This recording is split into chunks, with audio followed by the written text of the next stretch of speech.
For today's video, maghimo na punta og limbag mga idol gamit ang stainless og ang number sa stainless nga atong gihimo number 60. Pwede pud ni number 70 mga idol, pero kini akong gihimo number 60 ni hiya. Ato ani hiyang laparon. Medyo may katigasan talaga ito mga idol kasi pure ito na stainless. Ang mas pinakamaganda sana dito gawing limbag yung tinidor mga idol. Kung may mga tinidor kayo dyan, ayan, tapos na natin na lapad. Tapos pag humanatog lapad diha mga idol, ato na si siyang himuan og kanang sima. Ato na itudturo ng iyang pinakadulo atong laparon para makahimo ta og sima. Panoorin nyo mga idol ng maigi para may matutunan kayo mga idol kung paano magawa ng limbag. Ayan na, nalapad na ang pinakatumoy mga idol. Pagkaman og lapad sa tumoy mga idol, ato nang hinahinayon og limbas antod nga makahimo ta og sima. Medyo mahirap talaga ito gawin mga idol kasi yung ginamit natin na stainless medyo matigas talaga ito kasi pure ito stainless. May pagkaasiraw mga idol yung ginamit natin.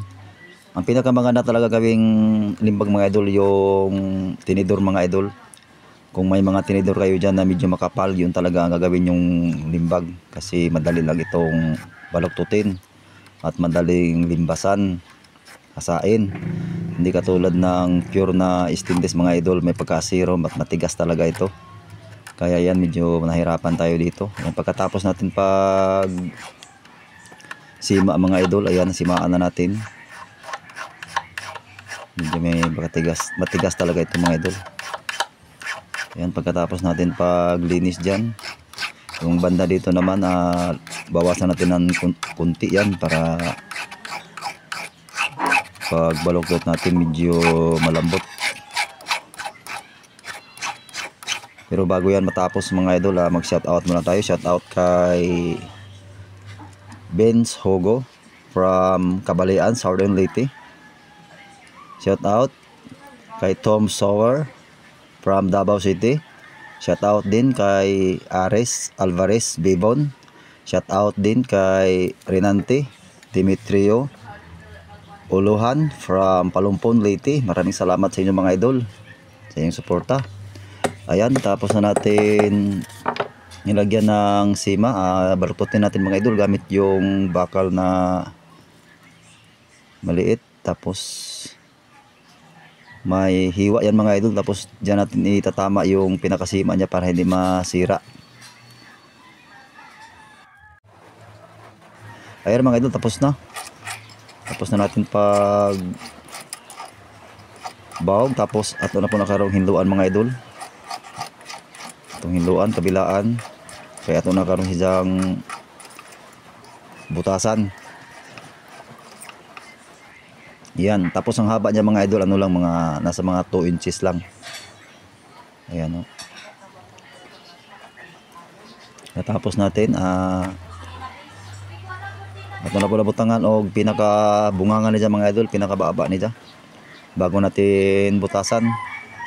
Ayan, tapos butasan na natin yan gamitan natin ng concrete nails yan mga idol. Gayaran muna natin para hindi matigas pag barina natin.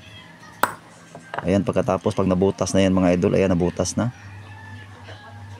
barinahan na natin mga idol gamit yung pinakamaliit na talim. Aywan ko kung ano ang size nyan. Ito na yung pinakamaliit na talim mga idol.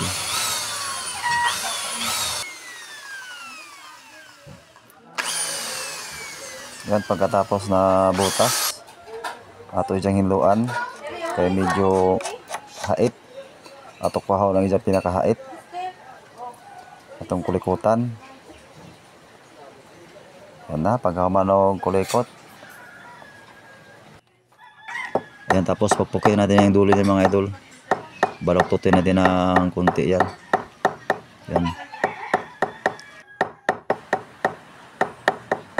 Ayan, tama na yan mga idol, okay na yan. Pwede na natin gamitin yan. Okay, salamat sa panonood mga idol. Hanggang dito na lang. Bye bye. Ingat kayong lahat. Love you all.